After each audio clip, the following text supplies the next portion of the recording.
Thoughts do not cause suffering.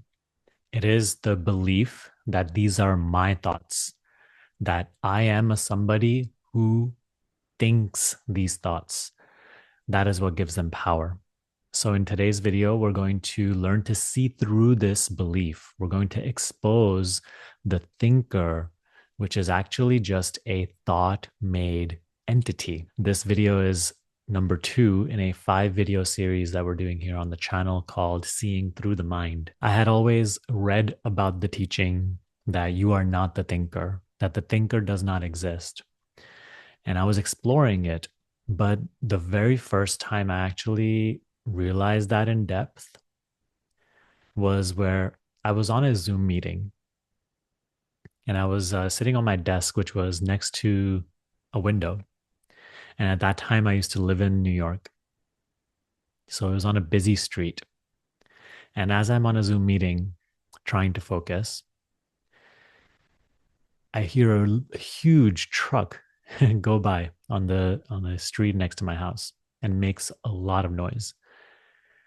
And because I was on the meeting, I noticed a thought arise and it said, "Oh, I hate living on the street." A thought which was so irritated and arose with such intensity that, it's like, I'm so bothered. I wish I didn't live on this street. And I noticed that the moment that thought arose, I was instantly suffering because I really just was hypnotized by it. I just went into it completely, and that became my reality. That became the filter, the lens through which I perceive that current experience. But because I was reading about these teachings at that time and exploring them just very, very freshly, newly, a moment of awareness arose. I recognized that I don't need to believe in this claim. That claim that just arises in the mind, and it arises with such power because we feel like it is me who really is thinking this. It is my opinion. It is my thought that I created. I am thinking it. So we just instantly go with it. But I noticed in that moment that I didn't do anything to make this thought arise. It just arose that, oh, I am bothered. I hate living on this street. Why believe in this? Right? I just had a moment of reflection. I said, why just go with it? Why just believe in it and then become the bothered one? Become the one that's suffering and then is looking at the current experience through just a filter of, I hate this. I hate living here. We have another choice. We don't just have to believe in everything the mind says. And we know this conceptually, but we really go with all of these thoughts and believe in them. And then they become the way we see things. We start to see from these opinions because we really identify with them. Can you see that the mind is just endlessly producing opinions, judgments? Judgments you did not create, opinions you didn't choose, but they become yours. They become you the moment they arise. Whose opinions are they? Who says, I don't like this? Who says, I am confused? I hate this. I am angry. I am afraid. Who is this I at the core of every thought? This I who is apparently thinking these thoughts. What is that I? Is that what you are? Are you that which claims, I'm afraid, I don't like this, I believe this?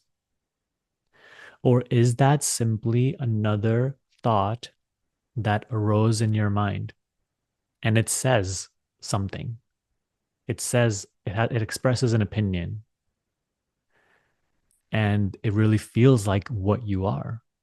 But can you see that the I who thinks that is also just a thought?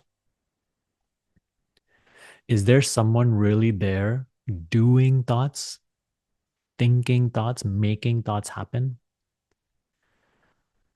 Or are thoughts simply arising? spontaneously, without any control, without any choice, without your discretion, saying whatever they want. And it's not like thoughts are a different entity other than you. It's not like there is somebody else making your thoughts arise. There's simply nobody in thoughts. That's the main thing to see. They are not yours. They are nobody else's either. They are just thoughts. They are just conditioned ideas appearing in the voice of the person you appear to be, with the belief that it is you, this person, thinking those thoughts. And that's why they feel so valuable and important. Our main job with self inquiry is to question that very person that thoughts claim I am. There is no thinker. There is no personal thinker thinking thoughts. The thinker is just a hidden belief in whichever thought arises. Thought always arises from a point of view of a thinker. And I feel like I am that. But the thinker is part of the thought. In truth, thoughts are just arising like clouds passing in the sky. And you are just the witnessing. You are just that which is aware of their arising and passing. You do not choose when they arise, and you do not choose what they claim, what they project. In this very next moment, you can have a thought arising and saying, I don't like this video, or I am confused. You didn't choose to think that, and you don't have to believe in it either. It is not you. It is not yours. It is not your doing. It is simply another opinion that arises.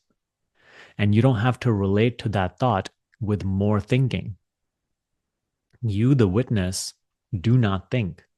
You simply are, and you are aware of the arising and passing of all experiences, including thought. You yourself have no opinion. You are not a person. You are awareness alone, without form, without name. You do not think. You are only aware of thoughts arising and passing. So even any thought that arises and says, oh, I am not this thought, even that thought, you are not. Even that thought, which arises from the basis of a thinker that says, I am not this thought, you are not any thought that appears. Recognize yourself as awareness alone, in which thoughts appear and claim many things. And they all claim that there is a thinker who is thinking them. There is no thinker. There is no thinker. You are, but you are not a thinker. You are aware, but you are not a thinker. Recognizing that there is no thinker in thoughts leads to freedom, spontaneous freedom. You are free to be as you are. You're no longer under the spell of whatever thoughts project.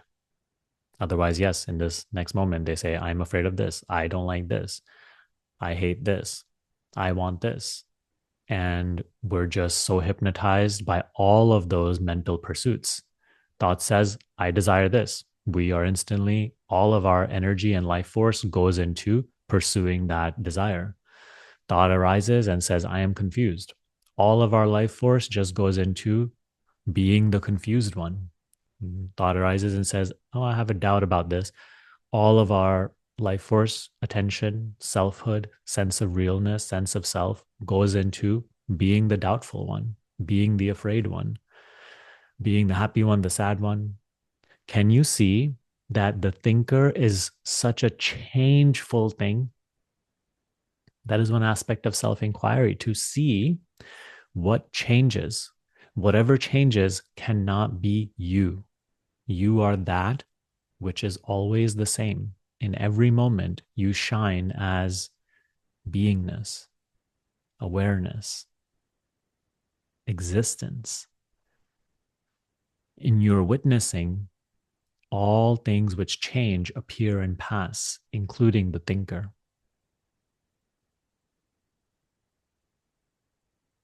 The mind is always wearing a different mask. It's claiming all sorts of things. That sometimes the thinker is happy, sometimes the thinker is sad, sometimes it is satisfied, sometimes dissatisfied, sometimes it is clear, sometimes it is confused.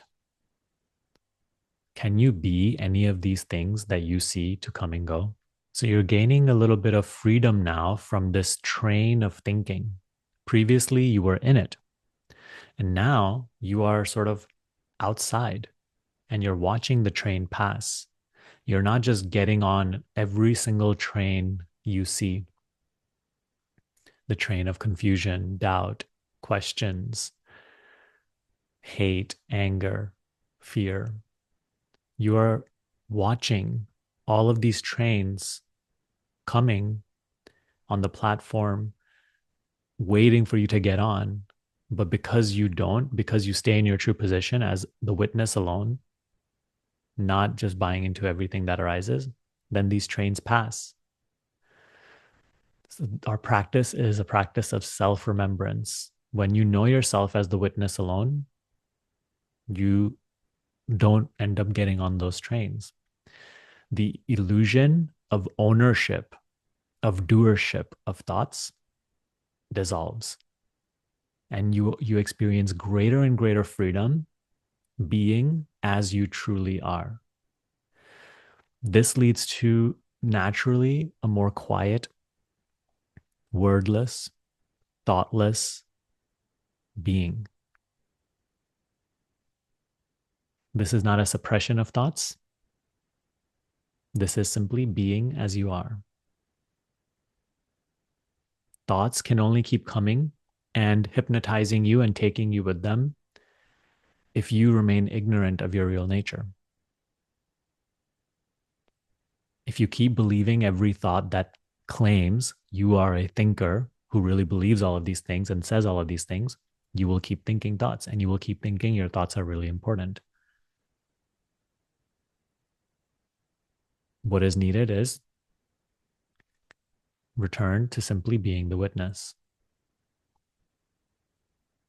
Recognize yourself as awareness alone, without judgment, without thought, without opinion about anything.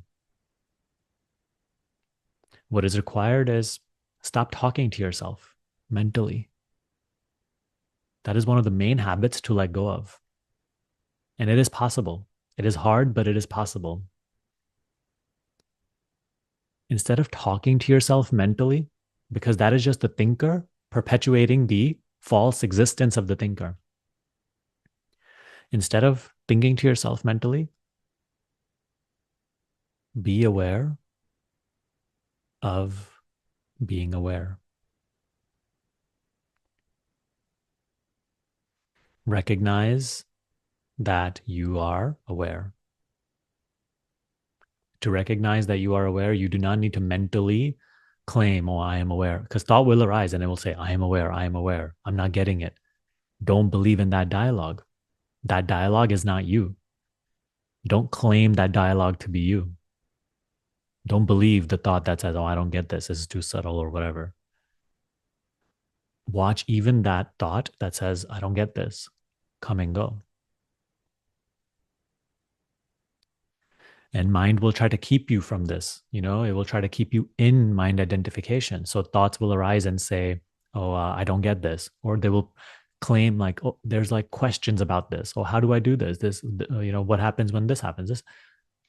Instead of just believing all of those thoughts, instead of even believing those questions, instead of really feeling like you have those questions, that those are your questions or doubts, don't take ownership. Don't get on those trains of thought, of doubt, of questions, of resistance. Just remain as the witness. Don't be interested in anything the mind says. At least while you're practicing this, don't be interested in anything that the mind says. Stay rooted in awareness of being, which is a wordless, thoughtless acknowledgement of your existence. Whose existence? Awareness, not the person, awareness. You are awareness alone. This has to be realized beyond the mental level. It is done so by you simply paying attention to the fact that you are aware. Thoughtlessly recognizing that you are aware. This will start to break the spell of being the thinker. Just abiding as awareness alone will start to distance you from the train of thinking. You will feel less and less compelled by thoughts. Thoughts will be less sticky. They will not be able to hook you in anymore. The belief you have in being thoughts and whatever they claim will start to diminish just by this practice of staying as the witness alone, being aware of yourself, being aware of being aware,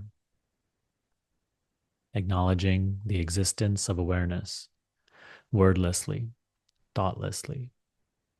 This is the main practice we devote ourselves to throughout the day. In part 3 of this video series, which is coming next, we're going to step out of control in this manner, letting the mind be as it is and us abiding as we are.